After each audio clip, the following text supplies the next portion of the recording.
எனக்கு அருமையானவர்களே, உங்களை நான் இயேசு கிறிஸ்துவின் நாமத்தில் இந்த அறுவடை நேரம் தொலைக்காட்சி நிகழ்ச்சிக்கு நான் அன்போடு கூட வரவேற்கிறேன். My dear friends, I welcome you all to this Hour of Harvest television program in the name of our Lord and Savior Jesus Christ. இன்றைக்கு நான் உங்களிடத்தில் பேசும்படியாய் தேர்ந்து கொள்ளப்பட்ட தேவனுடைய வார்த்தை என்னவென்று சொன்னால், ஆண்டவராய் இயேசு கிறிஸ்து அதாவது இருளின் வல்லமையிலிருந்து உங்களை விடுதலையாக்க போதுமானவராக இருக்கிறார். My dear friends, the title of my message is today, Jesus rescues you from the power of darkness. எனக்கு அருமையானவர்களே, ஒரு சம்பவத்தை நான் உங்களுக்கு சொல்ல விரும்புகிறேன். வேதம் வைத்திருக்கிறவர்கள் என்னோடு கூட சேர்ந்து யோவான் சுவிசேஷம் 11ஆம் அதிகாரம் 39ஆம் வசனம் முதல் 44வது வசனம் வரை நீங்கள் வாசிப்பீர்கள் சொன்னால், அங்கே ஆண்டவரால் அதிகமாக நேசிக்கப்பட்ட மரியாள், மார்த்தாள், லாசரு எனக்குடைய இந்த 3 நபர்களை குறித்ததான ஒரு சம்பவத்தை நீங்கள் வாசிக்க முடியும். பார்க்கிறோம், இயேசு கிறிஸ்து மரியாளையும் மார்த்தாளையும் லாசருவையும் அதிகமாக நேசித்தார். இயேசு கிறிஸ்து அவர்கள் மேல் ரொம்ப அக்கறை உள்ளவராக இருந்தார். பார்க்கிறோம் பிரியமானவர்களே, இயேசு கிறிஸ்து அந்த பகுதியில் போகும்பொழுதெல்லாம் அவர் வீட்டில் தங்குவது வழக்கம், அவர்களோட உணவு அருந்துவது வழக்கம், அவர்களோட பேசி கொண்டிருப்பது வழக்கம். காரணம் என்னவென்று சொன்னால், அந்த மரியாளும் மார்த்தாளும் லாசருவும் ஆண்டவரை அளவுக்கு அதிகமாக நேசித்தார்கள். அவர்கள் கிறிஸ்துவுக்குள் ஆண்டவருக்குள் வாழ்ந்ததை பார்க்கிறோம்.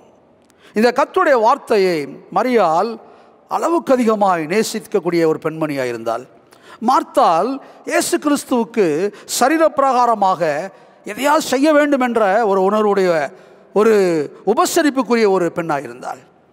இந்த லாசரு ஆண்டவரின் மேல் ஒரு நல்ல ஒரு நட்புடையவனாக இருந்ததை பார்க்கிறோம்.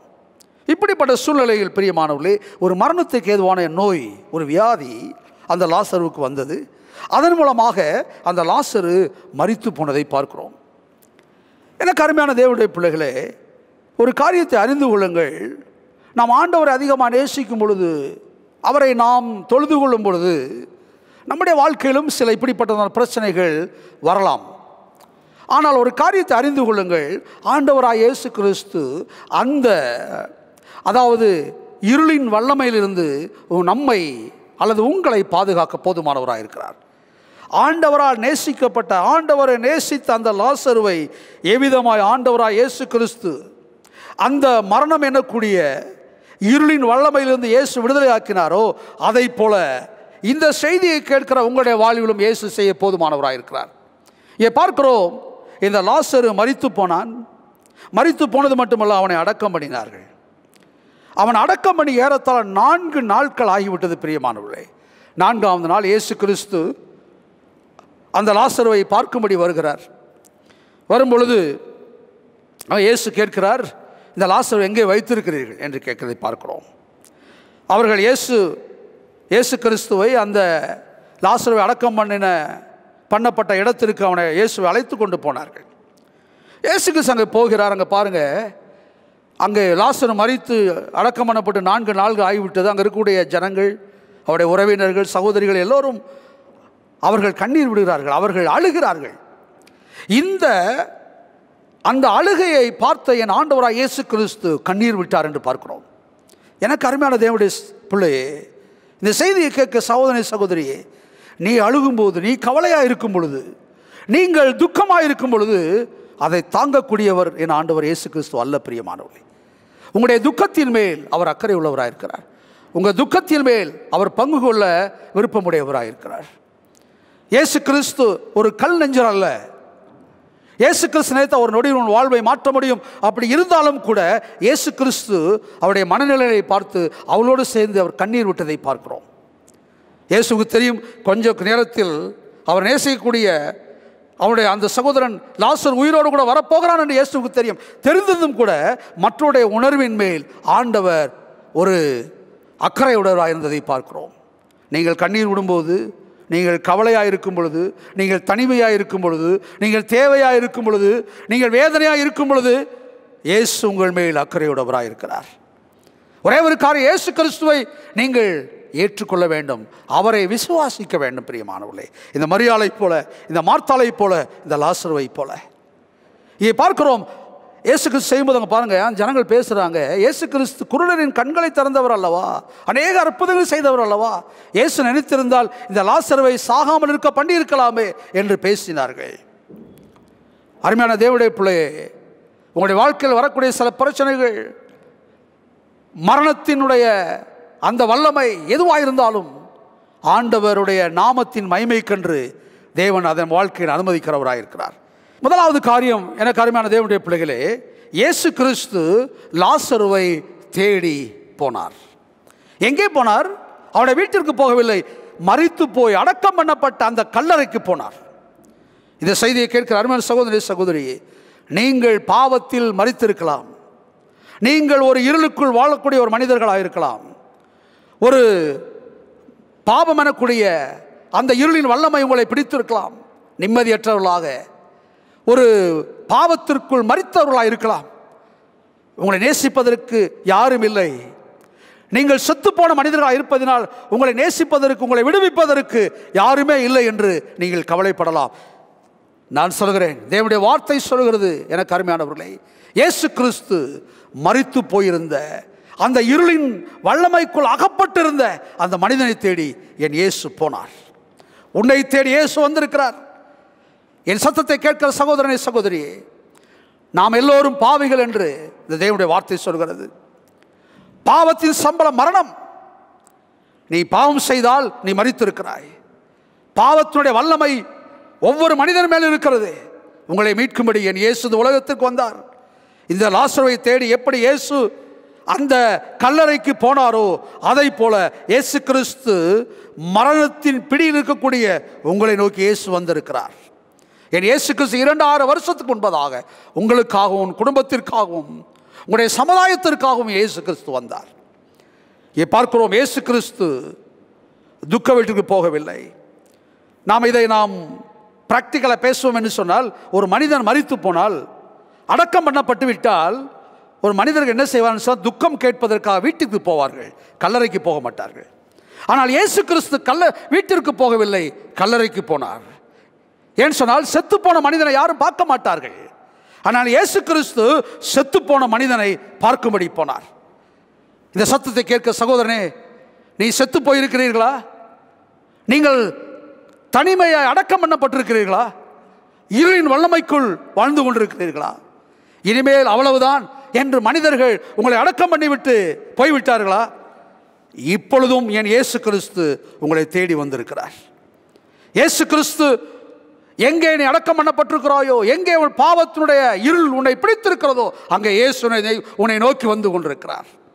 இப்படிப்பட்ட சூழலில் இந்த மனிதனை இயேசு தேடி போனார். அதே இயேசு கிறிஸ்து உன்னை தேடி வந்தார், என்னை தேடி வந்தார்.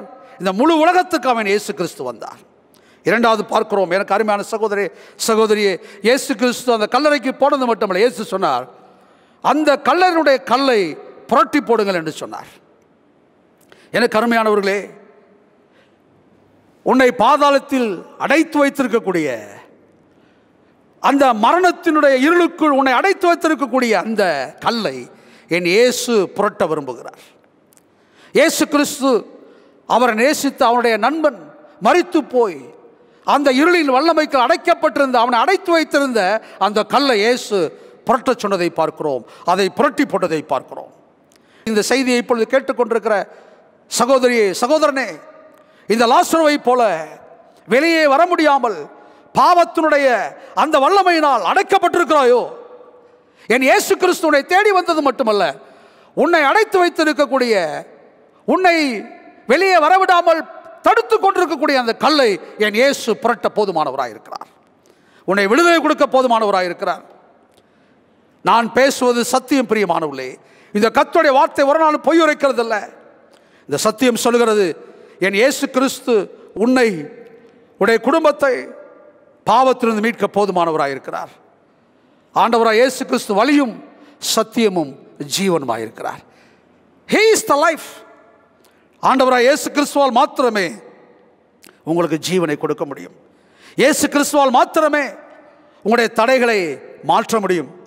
இயேசு கிறிஸ்துவால் மாத்திரமே உன் வாழ்க்கையில் ஒளியை கொடுக்க முடியும். இந்த லாசரு நான் மரித்து போனது மட்டுமல்ல, 4 நாட்கள் இருளின் வல்லமைக்குள் இருந்தான்.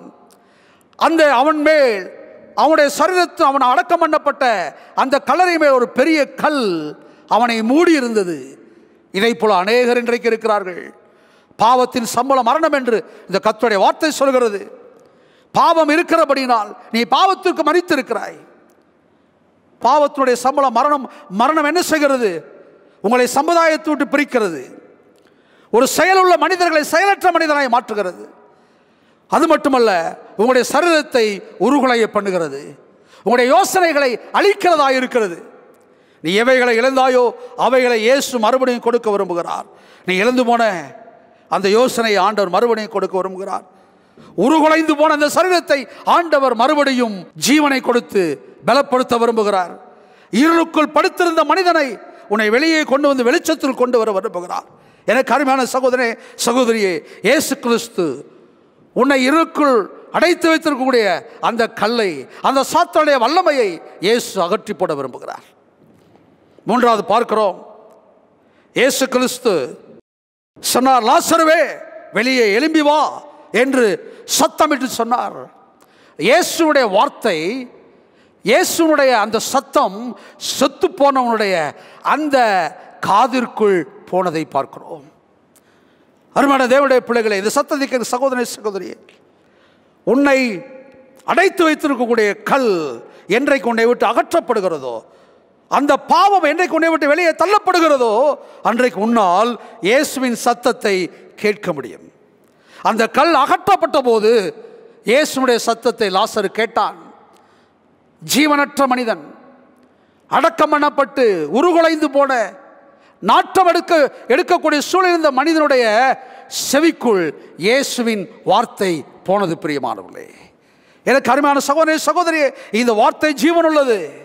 இந்த வார்த்தை செத்து போனவனையும் உயிரோடு எழுப்பும். செத்து போன, அழுகி போன, உருகுலைந்து போன செவிகளின் வழியாய் இந்த வார்த்தைக்கு செல்லக்கூடிய வல்லமை இருக்கிறது. எனக்கு அருமையான தேவனுடைய பிள்ளைகளே, சகோதரனே, சகோதரியே, வாலிபனே, வாலிபஸ்தரியே, நான் சொல்லுகிறேன், நீ மரித்து போகவில்லை. உன்னை கட்டுப்படுத்துவதற்கு இந்த உலகத்தில் வல்லமைகள் கிடையாது. இயேசு கிறிஸ்து உன்னை தேடி வந்தார். அது மட்டுமல்ல பிரியமானவர்களே, உன்னை தடுத்திருக்க கல்லை ஆண்டவர் அகற்றி இருக்கிறார்.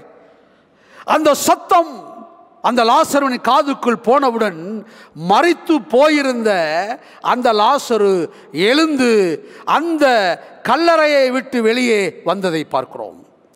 வேதத்தில் பாருங்க, அவனுடைய கண்கள் முழுவதும், அவனுடைய சரீரம் முழுவதையும் துணியினால் சுற்றி வைத்திருந்தார்கள்.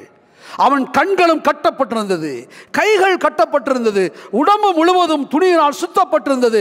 அப்பேற்பட்ட மனிதன் ஆண்டவருடைய சத்தத்தை கேட்டு ஜீவன் அவனுக்குள் வந்தவுடன், கண்ணு தெரியல, ஆனா கண்கள் கட்டப்பட்டிருக்கிறது, கைகள் கட்டப்பட்டிருக்கிறது, கால்கள் கட்டப்பட்டிருக்கிறது. ஆனால் அவன் என்ன செய்தான்? அந்த கல்லறையை விட்டு வெளியே வந்ததை பார்க்கிறோம். நீங்கள் வெளியே வருவதற்கு நீங்கள் பார்க்க வேண்டிய அவசியம் இல்லை. நீங்கள் நடப்பதற்கு உங்கள் கால்கள் அகற்றப்பட வேண்டிய அவசியம் இல்லை. ஆண்டவருடைய சத்தத்தை கேட்டால் போதும். பிரியமானவர்களே, எப்பேற்பட்ட கட்டுகளையும் ஆண்டவர் மாற்ற போதுமானவராயிருக்கிறார். எப்பேற்பட்ட கட்டுகளும் உன்னை பாதாளத்துக்கு வைக்க முடியாது. இயேசுவின் சத்தத்தை கேட்டோன்னு பாருங்க, கட்டப்பட்டிருந்த மனிதன் அந்த கல்லறைக்குள் இருந்து வெளியே வந்ததை பார்க்கிறோம். வெளியே வந்த உடனே இயேசு சொல்றாரு, லாசனுடைய அந்த கட்டுகளை நீங்கள் அவிழ்த்து விடுங்கள் என்று சொன்னார்.